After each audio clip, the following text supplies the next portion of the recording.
It's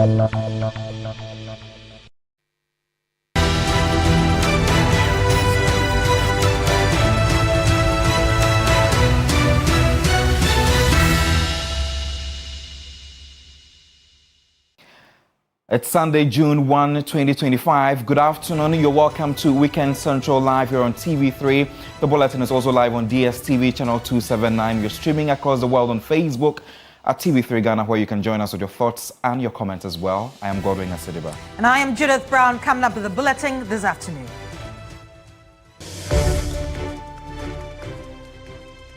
Coming up this afternoon, former Minister of Finance Ken Ofori-Atta expected to appear before Office of the Special Prosecutor, OSP, on Monday, June 2nd, 2023.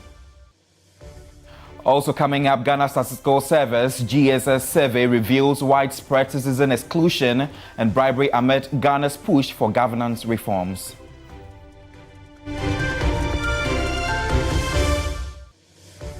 And later in the bulletin, Ghana lost 28.5 billion cubic feet of gas worth $170 million to gas flaring in 2024. We have details of these and many more stories coming up in the next hour. Do stick and stay.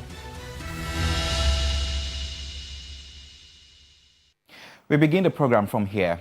Former Minister of Finance Ken Ofori-Atta is expected to appear before the Office of the Special Prosecutor on Monday, June 2, 2025. This is in connection with an ongoing investigation into multiple financial dealings during his tenure.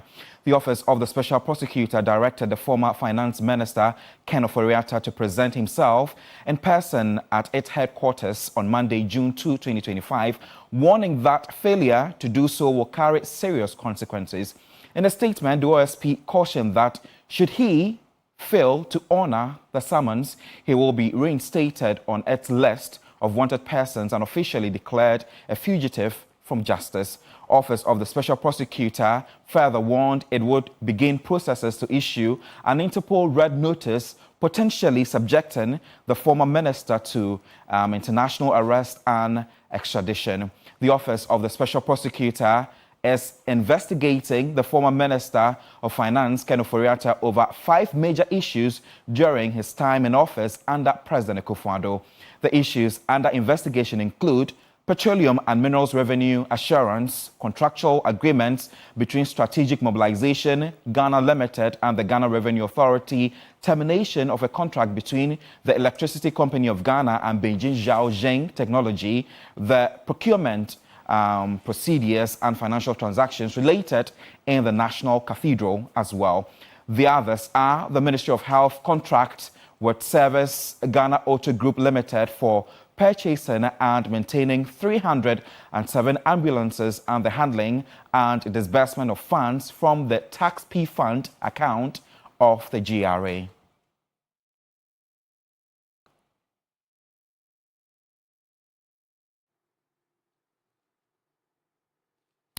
A key finding from the first wave of the governance series by the Ghana Statistical Service has revealed that more than 70% of Ghanaians feel excluded from the political decision-making process, believing there is little or no opportunity for ordinary citizens to influence governance. Only 12% said the system provides sufficient space for citizen participation.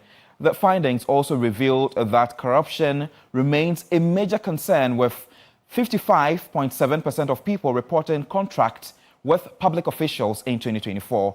Of those, nearly 1 in 6, which is 18.4%, admitted to offering gifts or bribes, mostly money, to access services.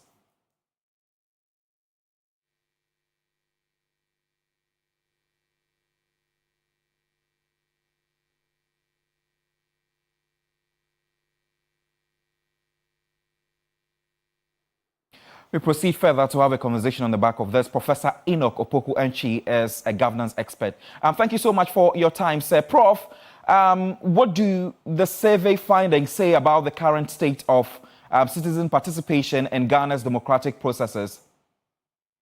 Thank you very much, and greetings to our viewers everywhere in the world. I think it is very worrying to see such a situation because the Ghana Statistical Services is very credible.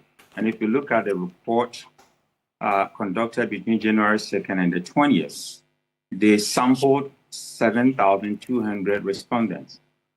And out of these, the clarion call is very clear that we need urgent, inclusive policymaking of experts in the field of each discipline, no matter the background, and a very robust individual, group, and then institutional accountability that we are all looking for. But we need a reform, and the reform should be how we think, how we act, and how we decide on inclusiveness, accountability frameworks, and then punishment for corruption. Right. So what immediate reforms will be recommended? We need to look at the way we act when somebody commits an offense. So look at Wuntumi's case, look at Knockoffs' case, and look at how political architects will react to this. Is that how you fight corruption? That if somebody is a suspect, and we have institutions that are working, and institutions invite these individuals to come and talk about fraud, money laundering, international crimes, and then you have a whole parliament not giving police any, notice based on the Public Act, walking straight to Yoko, sitting on the floor, and then asking that the man be released. Because for them, it is more political than a crime. So our approach to corruption will not take us to our destination, the end goal that we are looking for. But I think that when we have this policy coming from the government, where there's an institutional framework that individuals appointed by the president are supposed to sign, these are the ways that we can fight corruption. Absolutely. But Prof, how can the government bridge the trust gap between citizens and public officials, especially when over 70% feel excluded from decision making? I think that the problem has been the winner takes all, where everybody who wins. So if MPP wins, they come and they fire everybody from NDC. Some will not be even allowed to go to their offices. Some are given just 2 days to go. And it's been done to NDC people when MPP came to power. And ultimately, when Professor Mills decided that some should stay for 6 months, some people were not happy about that. But at least we can get handing over notes, we can get institutional knowledge, we can add face to what is happening there before those individuals go. But if you look at the way decisions are made, it's all based on political lines. And I think that is a worrying situation for all of us. Because if you look at the same report, voter eligibility awareness is very high now nationwide. It means that we cannot take these voters for granted. They know what is going on. They have discerning minds. And because of that, we should bring them into open door policies. I like the way the president made this situation that is going to be a portal that anybody who misconduct themselves or ask for bribe from you, report them. If citizens make use of that, it's going to help us a lot. And I also think that there should be that kind of public fora. We should have town hall meetings and then ask the people what they need the government to do for them. Because yesterday I went to a wedding at Cape Coast, Pedu, and when I was returning, I saw the terrible roads there. Right from, Kasua to Winnipeg. Look at how terrible the road is. And how can't you get individuals, motorists, a different route before you finish this road? Yeah. So there are a lot of things happening in our communities that governments seem not to care about. And I think that the worrying situation that we are paying more attention to individuals. But for Riache's case, you see what will happen. People will rush there. You've seen what happened to Wuntumi's case. And intellectuals go to radio and TV stations just to go and, talk about individuals. When we have national policies, we have national issues like roads, hospitals, schools, agriculture, policies that we need that to help all of us. So I think that the media should also come into that. We should redirect our focus from sensationalism of individual issues and then focus more on development issues, which hinges on common good for all of us. Absolutely. Prof, but with Ghana preparing for its third SDG voluntary national review, how can this data meaningfully inform progress reporting and influence national development strategies? So what we are looking for is peace, justice, and strong institutions. And I think that the problem statement of this research by the Statistical Service was about inclusiveness, responsiveness, and corruption. If we are able to include everybody in decision making, it doesn't matter your political background, and then let people be responsible for their own actions, which is locus of control, and then tackle corruption from all angles, from institutional to the groups to individual, I think that the CDG that we are all looking for, which is promoting of peace, justice, and then strong institutions, will work. Because without being responsive, without being inclusive and celebrating different cultures and different ideas, and without fixing corruption, peace, justice, and then institutional strength will not be achieved.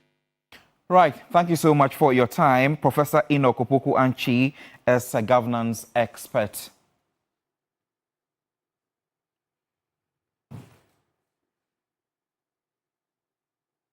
Well, another story is as part of fulfilling its manifesto promise, the government this week announced that private senior high schools will be included in the government's free senior high school SHS program. Well, integration will assist in phasing out the controversial double-track system currently in use. The move is also education and easing congestion in senior high schools.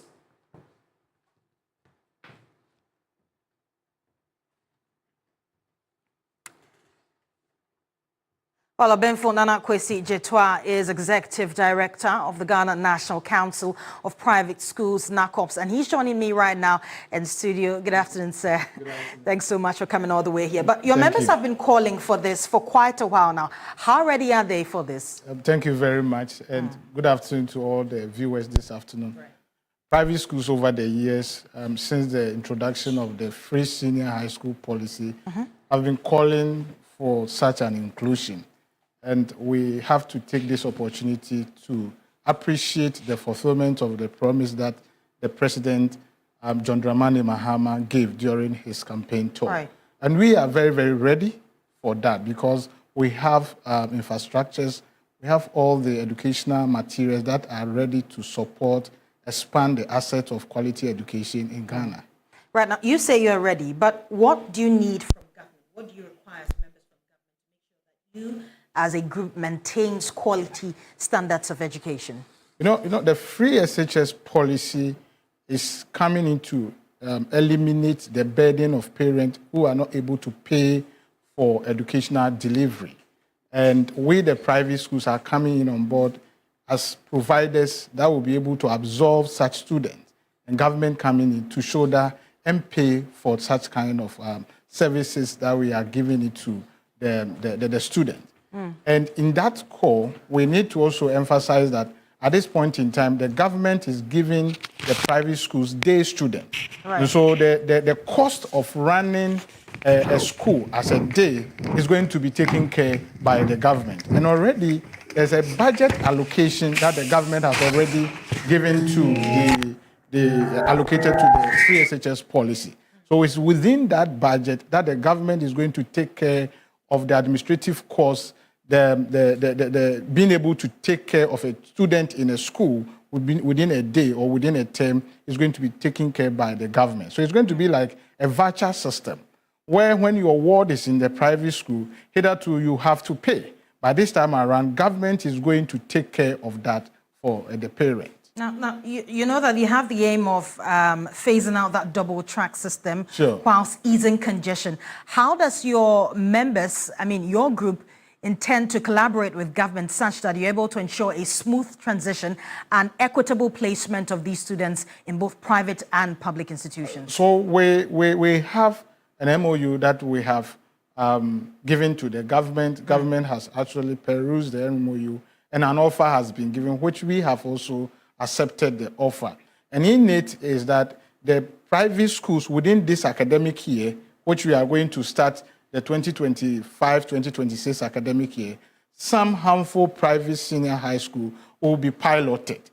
And when they are piloted, they are going to ensure that when the students are selecting their first choice, second choice, third choice, they will then be those schools will be selected. And then the computerized selection placement will place them in those schools.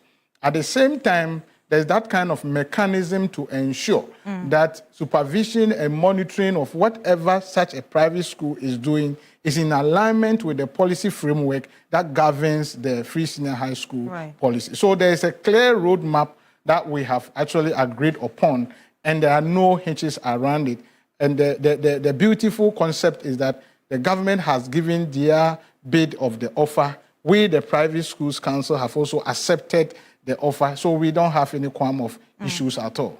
Now, we know that funding will now be coming from government. Sure. How do you, as private institutions, intend to balance it out, knowing the flexibility that comes with these government schools and the payments as well? And that is why it's very important to collaborate with a government, with a private or private partnership arrangement is crucial at this point in time. Right. You know, we, the private schools, we are business-oriented organization, and because of that, innovation is part of us. So we have our bankers, we have other source of income that we can use to shoulder the government, and appropriately we raise invoice for government to pay. So it's not a difficulty issue. Once the government gives us that kind of instrument to show that by the end of the day there's going to be a payment, we can rely on our banks to come in to support us, do the needful, and then when the instrument mature, we can go for our claims. Right. Many thanks for your time and for joining us. Obenfo Nana Kwesi Jetwa.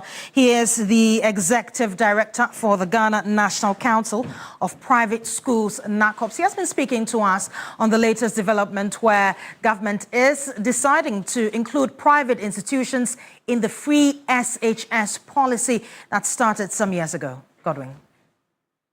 The Hooked on Red documentary is getting some results. The Health Committee of Parliament has expressed worry over the use of red opioid by the youth. Vice Chairman of the committee, Dr. Sebastian Sandare, in an interview says the committee has taken steps to help ensure the menace is brought under control.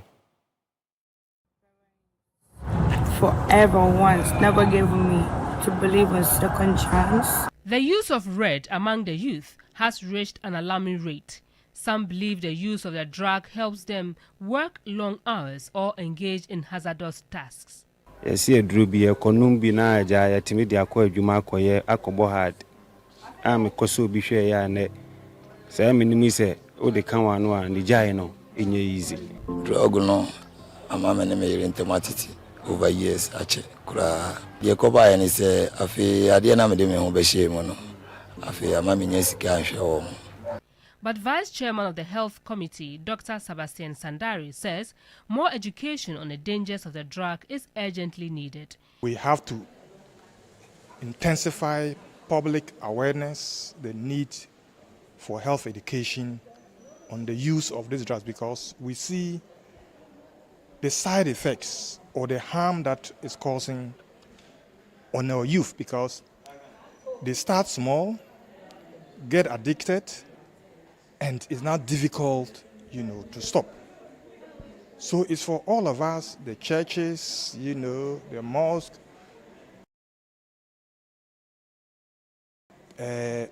assemblies. I mean, everybody must be involved, parents must be involved, so that we educate our youth on the dangers of the use of red. One way is to reduce the availability of the drug. He said the committee has already taken steps to address the issue. The use of red by our youth in this country is public health crisis. So the health committee has taken it as a very important measure that we have to act on. One of our members made a statement on the floor with regards to that, calling on the need for our regulatory bodies, i.e. the Food and Drug Authority and other bodies, to really act to ensure that we reduce this burden in the society. That led to the Minister for Health, who came to the House to make a strong statement, on that. The MP for Dafiama Buse Issa said that as part of the committee's agenda, they plan to visit the Food and Drugs Authority and other regulatory bodies to ensure compliance with the law. Opioids and red are classified as prescription-only medicines and should not be sold over the counter or in pharmacies without a doctor's prescription. However, some pharmacies flout the law, with individuals also engaging in the illegal sale of these drugs. The Pharmaceutical Society of Ghana is calling for more public education to ensure the youth understand the dangers of opioid abuse. The society has also commended the efforts of stakeholders in confiscating illegal drugs.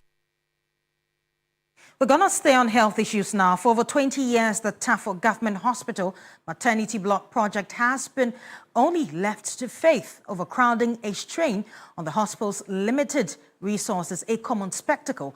A major challenge to the attainment of quality maternal delivery has also been happening right there in that hospital. Well, guess what? TV3 has consistently run several reports on the state of the stalled project for years, and William Evans Inkum has joined us on Zoom.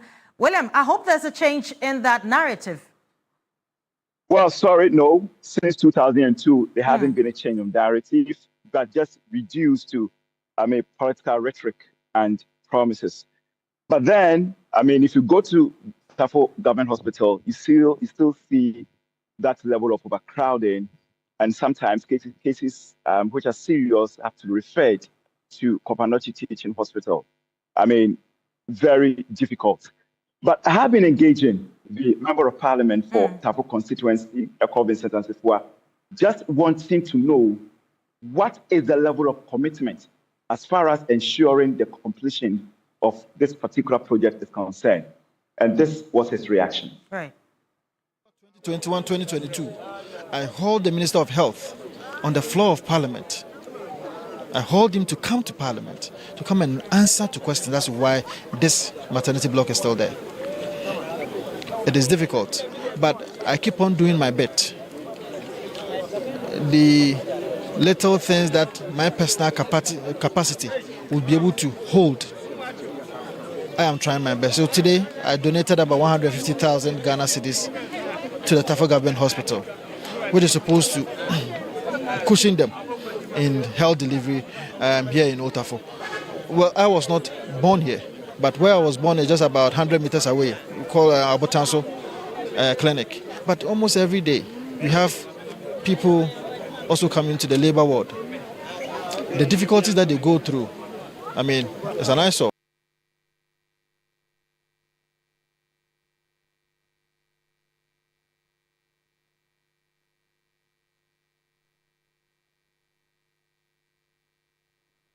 Well, William, you have to stay with us a bit longer because we have been hearing that the Obuasi East District Girl Child Coordinator, she has been given some interesting revelations about sexually transmitted infections among girls in the district. Tell us more about that. Well, so he's been reacting to the fact that poverty is making it almost, difficult for young girls who are coming from abject poverty-stricken homes to be able to even afford a pad. And he was thankful to the president that now these girls are going to enjoy free pad. But even before this particular initiative, what was the situation like? And the worrying aspect has to do with the fact that these girls, because they are unable to buy it themselves, or maybe parents are unable to afford it, they find themselves at the mercy of some unscrupulous people who end up, infecting them with some level of disease. So he's been talking about STIs, he also been talking about surge in pregnancy. But let's listen to Gifty Sapone Champon, how she put it. Though we've been celebrating International Menstrual Hygiene for years, that thing exists. Some doesn't have access to sanitary pad. So when they come to school and they menstruate, they have to go back and change. Sometimes they go and it does not come back. That's why Obuasi is municipal. We saw that we needed to have create something that will curb that problem. So we've created pad bank, and we give to the schools, and they store there. When the girls are in need, they give to them. So now going to the house to change and come back is reducing in my area. We've started it, we have some, but we need, because when we open a bank, we deposit money. So we need to deposit more sanitary pad in the bank to sustain it. That is what we were agitating as girl child officers. That brought about President John Dramani Mahama's free sanitary pad to the girls. It's been a worry because some years back there were a lot of teenage pregnancies. So we just sat down and did some studies. We saw that most of the causes are due to lack of sanitary pads. And you heard that was the Obuasi East District Girl Child Coordinator giving us some details on sexually transmitted diseases in the area. William Evans Inkum, many thanks for your time joining us on this particular subject. He is from the Ashanti region and Northern Bureau Chief. Godwin. Ghana lost a staggering 28.5 billion cubic feet of natural gas last year, worth an estimated $170 million due to flaring. This alarming figure comes from the latest report by the Public Interest and Accountability Committee, raising concerns over wasted resources and environmental harm.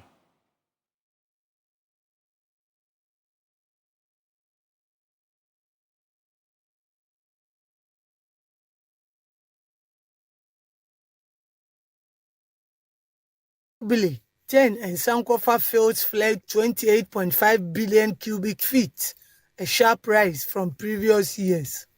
Gas flaring happens when excess fuel can be processed, releasing toxic emission and squandering a resource that could ease Ghana's chronic power shortages. Gas flaring is a big issue. In fact, under our petroleum policy, or is it gas policy, it's supposed to be a zero flaring. We have a zero flaring policy. So technically, no company is allowed or permitted by the EPA to flare any gas. But the reality is that once they produce the petroleum, it comes with its associated gas. Some of the gas is re-injected into the wells to show up, the production of the oil. Some are used on the FPSO to power, the processing of the oil and all that. And then the remainder is what is flared. And it's simply flared because the Atuabo gas facility doesn't have enough capacity to process all the gas that we get from the field. So the solution is to get a second gas processing plant that will utilize the gas, the excess gas that we produce from the fields. It should be possible for us to reinvest some of these monies, create the technology that will enable us to store. The flaring is not something, it's a luxury that we in this part of the world cannot afford. Now, the government plans a second gas plant to capture excess fuel. PIAC urges fast-tracking the project. It should be part of government's priority projects. If government can begin the construction as quickly as possible, I believe it will help us so that in the next 2-3 years, it should be ready. With energy demand rising, the clock is ticking to turn wasted gas into power. PIAC warns that without urgent action, Ghana will keep burning money and clean air. Well, we're going for our very first break. That was an interesting story by Ibrahim Abubakar. My name is Judith Brown. I've been doing this with Godwin Asideba. We will be right back.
Welcome back. You're still watching Weekend Central. In other news now, President Mahama has revealed plans to officially launch the Ghana Labour Export Program. Now, this program is part of Ghana's efforts to create job opportunities for the country's youth through international employment partnerships. Speaking in the Ahafo region on Saturday, May 31, during his thank you tour, President Mahama said government is currently in discussions with multiple countries facing labour shortages to enable Ghanaian professionals to work abroad on fixed-term contracts.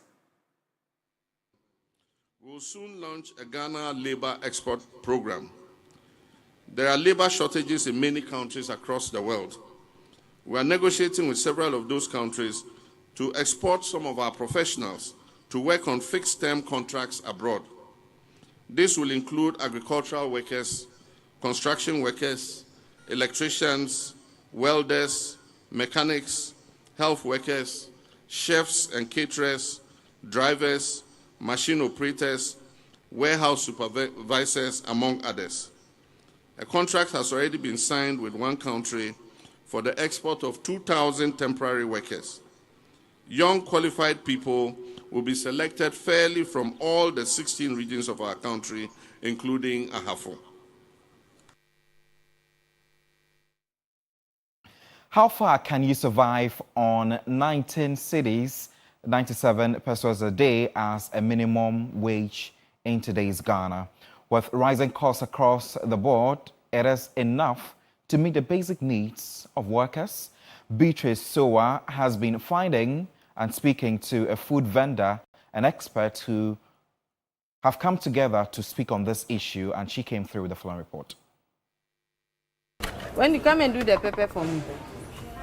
Susie is a food vendor and a mother of one. She struggles to meet her family's needs while striving to move beyond minimum wage. With unwavering dedication, Susie supports her husband, pouring her heart and soul into her food business. She recalls working for a company only to see her salary swallowed up by transportation costs, leaving her with nothing to save or support her family. I used to work for somebody, but going, coming, transportation and things. Before you pick her to the work site and come back, at the end of the month, you don't see anything. I realized it would be good if I started my own business. Ghana's minimum wage currently stands at 599.10 pesos per month, or 19 cedis, 97 pesos per day. But the question remains, is it enough to cover the cost of living in the country? Financial advisor and CEO of Dalex Finance, Joe Jackson, believes that many Ghanaians are living in extreme poverty. If you talk about the cost of living, that minimum wage has not even started to address the issues, 50% of the issues of cost of living. So we're already in trouble. And we should realize that the minimum wage as set in January this year was about $1.30. Now, the interesting thing for all of us is that the World Bank says that if you earn less than $2.15, you are living in extreme poverty. Labour expert Austin Gami expressed concern about the minimum wage, stating that people are not earning what they should based on the economy and cost of living. The minimum wage in Ghana can only become well paid and sustained. That's a key word. And sustained, not defaulted on payment. When we expand the economy, we all pay our taxes. We all ensure that we are responsible. We all ensure that corruption is not minimized, killed, and therefore we as a nation can have the money that should have gone to some individuals or some group of individuals all gone into the same national kitty. The key to this all is about ensuring that we rather pay people very well based on productivity. On the streets of Accra, we spoke to some Ghanaians about whether the minimum wage is enough to meet their needs. The minimum wage is nothing to write home about. It's actually a penny. I mean, it's money, but it can't do anything. If I want anything aside my salary, I have to go for quick loan. It will never be sufficient for me. It's not enough. And I think it's not fair to the Ghanaian to be receiving this meager salary or meager amount as a minimum wage. The minimum wage at least should be 1,500 Ghana cedis. I don't even have any savings in my account for now because within the month you have to borrow another money to even support what you have. There has to be an adjustment upward. It's not enough. You cannot have surplus for savings. There has to be alternative ways of making money apart from, one salary. It's woefully inadequate. It cannot cater for, let's say, a family of 6 for, let's say, a week. Government workers, most of them are on loans. Look at nurses, they are all running away. Why? They cannot pay their rent. Me, if I get visa now, I'll go. Finance expert Joe Jackson advises low-income earners to develop a habit of saving to break the cycle of poverty. Savings is a habit. It has nothing to do with how much you earn. If you can't save when you earn 200 cedis a month, you won't save when you earn 2,000. And you definitely won't save when you earn 20,000. From a practical standpoint, however difficult your life is, even if it is just 1 cedi, save something. Because if you don't save, you have no pathway to wealth. You are doomed to stay poverty-stricken most of your life. The issue is, can you afford not to save? Back at Susie's place, she says she made the bold decision to leave her job and start her own food business. Despite the daily challenges she faces, she perseveres. With this, I've been able to support my husband to do so many things. Even though there are challenges, at times it doesn't go well, but when you sit down, you think, you re-strategize, and then you start all over again. So I'll say it's been helpful. With the recent appreciation of the cedi against major trading currencies, many hope that the cost of living will decrease, alongside expectations for a much improved minimum wage in the future.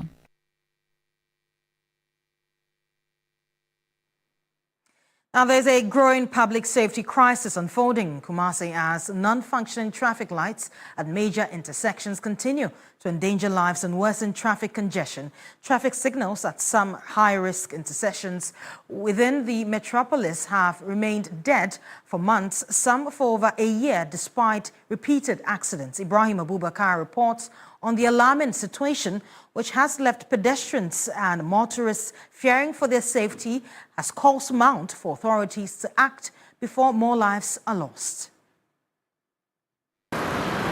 Persistent traffic light failures in Greater Kumasi are fueling a surge in pedestrian knockdowns and motor accidents. Key trouble spots include Gao Junction, Afonkwanta, and Loga Square Highway, and the Tech Police Station intersection, where non-functioning signals have led to near-daily collision. Drivers navigate these stretches with caution, while pedestrians risk their lives crossing. At Gao Junction, a hotspot for vehicular movement, the traffic light has been a white elephant for over a year, with multiple accidents already linked to the signal failure. Just about 3 months ago, there's some accidents, serious accident happened in this place. So we want all the leaders around here to tell us about this traffic. What does it do?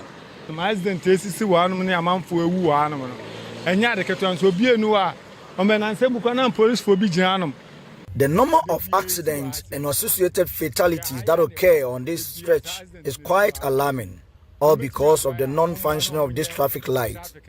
But nothing is being done to fix it. They say traffic in here to U-turn. Due to the malfunctional traffic lights, some reckless motorists are taking illegal U-turn, leading to dangerous accidents. This traffic light on the Anloga Junction and Square Highway mirrors a disaster in waiting. Pedestrian knockdown is very common here.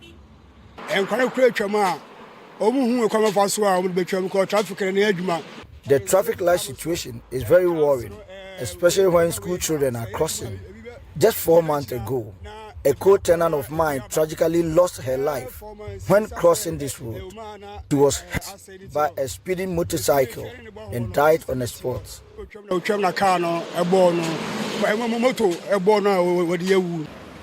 A near-fatal crash at the Tech Police Station intersection left the traffic light smashed on the ground.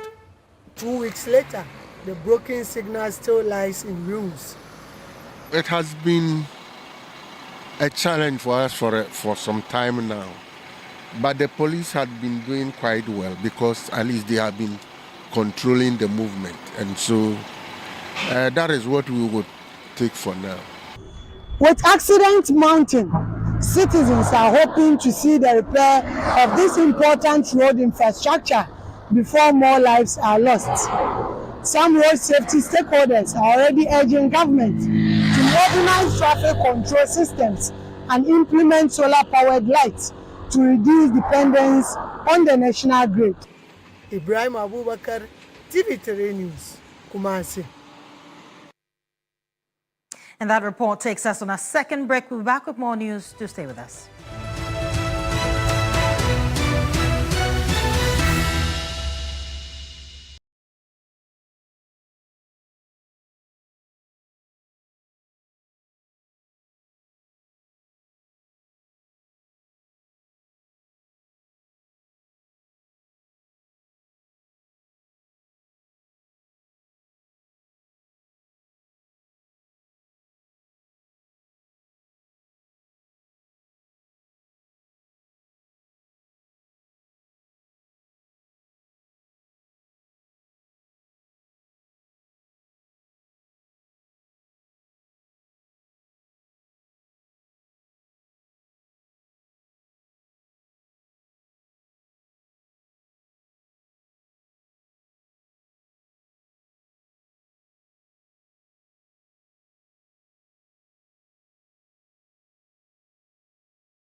Country's dedication to accelerating the transition to clean cooking and fostering energy partnerships with neighboring countries.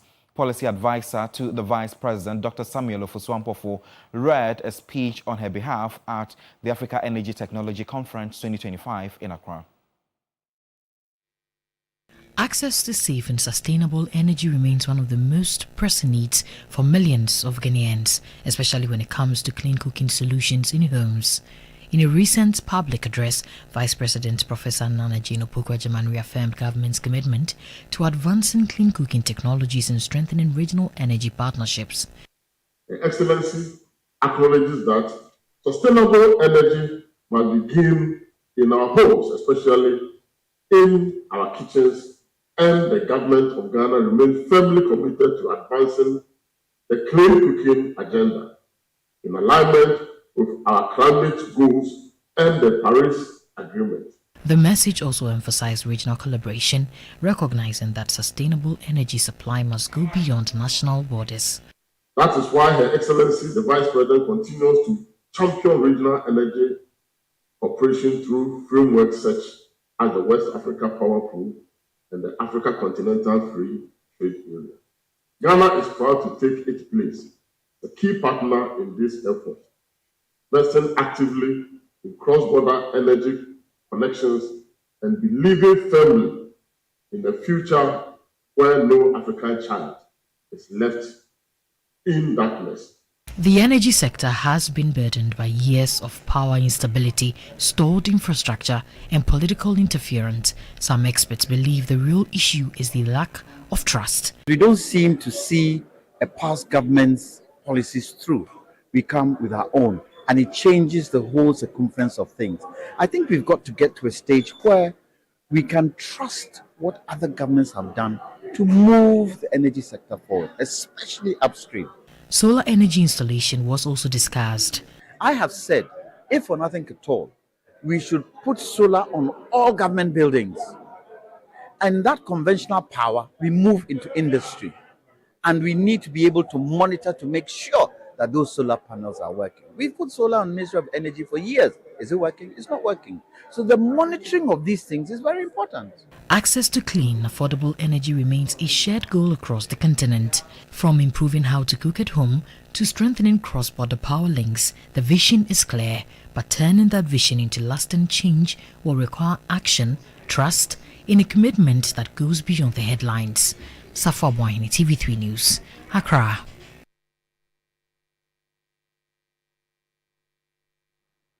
Now, the Ministry of Communication, Digital Technology and Innovations has signed a Memorandum of Understanding with the Dubai Customs UAE Innovations and Technology Hub to improve the country's technology sector. Now, this hub aligns with President John Dramani Mahama's bold vision of making Ghana Africa's next AI powerhouse. The Memorandum of Understanding is between the Government of Ghana and the United Arab Emirates, led by the Ports, Customs and Free Zone Corporation, and G42, one of the world's leading AI firms behind Dubai's AI revolution. The agreement marks one of the largest investments Ghana will see over the next 24 months, leading to the construction of a cutting-edge AI and innovation hub in the country. PCFC, which operates over 11 innovation hubs in Dubai and serves more than 11,000 global conglomerates, will bring that network to Ghana. These companies include tech giants like Microsoft, IBM, Oracle, Meta, and Alphabet, all looking to expand their presence in Africa. Chief Executive Officer and Chairman of Ports, Customs and Free Zone Corporation, Sultan Ahmed bin Sulaim, says the initiative aims to provide key support to port systems in Ghana. Big operation Ghana. We have today visited some of the places where we sell product that we distribute around the world. And we have 20,000 points of sale in Ghana. We have 200,000 in Nigeria. In the whole Africa, we have 400,000 points of sales of product that we deliver to people even to the last mile. So this is crucial. And then when you talk about the industrial park, which is also important, we are going to bring industries here. There is a window of opportunity today. Minister for Communication, Digital Technology and Innovations, Samuel Nati George, highlighted the impacts of this signing towards Ghana's goal of achieving technological advancement. The partnership with PCFC is to be able to create this hub. PCFC currently holds over 11 such hubs in Dubai. They're looking to invest over $1 billion in Ghana to build an innovation hub. And for us, as President Mahama's vision of transforming Ghana into the next AI hub for Africa, we need to begin to think about the various phases of the plan. So we've started the 1 million coders program. As you train 1 million coders, you need to have jobs for these coders. Now, how do you attract the jobs? And that's where PCFC comes in.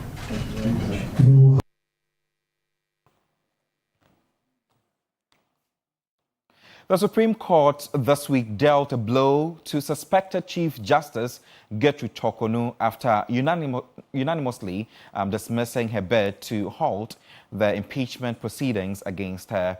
As legal and public debate intensifies, critics and supporters alike have been weighing in on the fairness of the processes so far.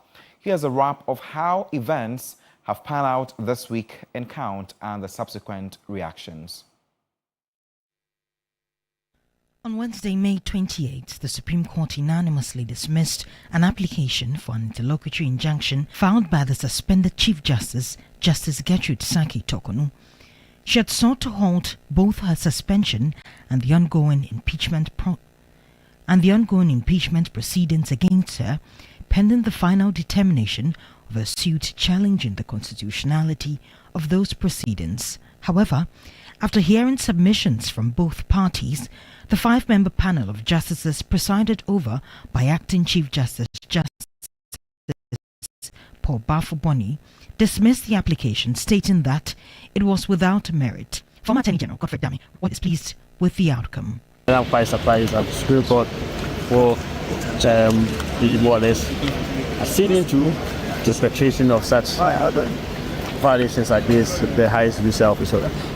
The issues are far reaching and they actually impinge on matters which affect the independence of Ghana's judiciary, the security of tenure of judges and all. But if the Supreme Court, for whatever reasons, shall not take that view, well, so be it. I think that in the future, the whole nation will get to know. The suspended Chief Justice, he added, will continue to assert her rights. She knows what is due process. She knows what is constitutional rights. And I think that's what she's asking for. And how can it be correct that a judge who sat on 2 matters, of which she also sat, be called as witness in a petition against her, and that same judge be made the chairman of the committee that is supposed to inquire into the petitions against the Chief Justice.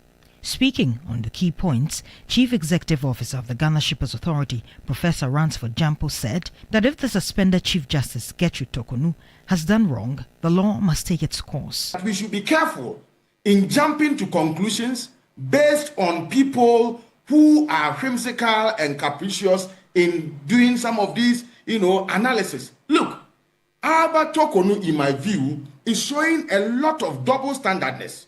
She's also trying to overly politicize a matter that, in my view, should be looked at dispassionately. Let her go on to question the processes, but let it also be known to her that it does appear to me and suggest to me that the judicial and legal processes now appear to be very resilient. Meanwhile, political scientist at the University of Ghana, Dr. Joshua Zato, expressed disappointment over the silence of the Association of Judges and Magistrates on the matter. All this is happening, but there's a union of magistrates and lawyers that are supposed to be there. This much today, the union is quiet like a grave.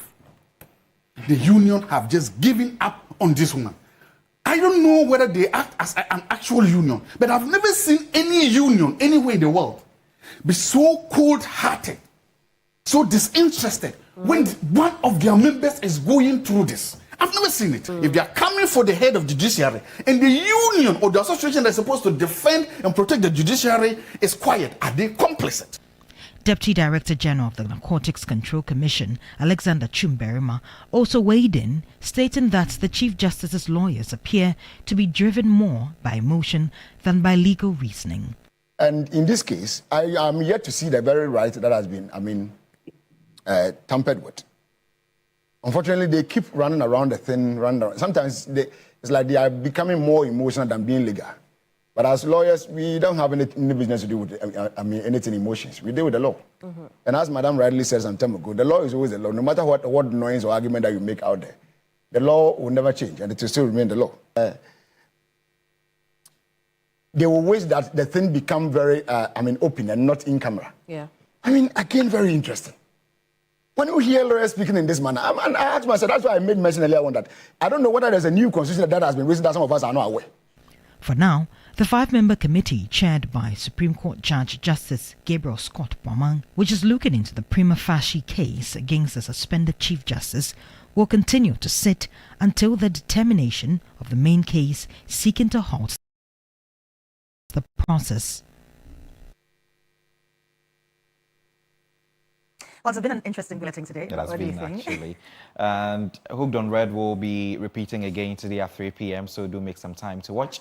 My name is Godwin Asideba. Glad you've made us part of your time this afternoon. And I am Judith Brown. Thanks for joining us once again. Have a good day. Bye-bye. See you soon.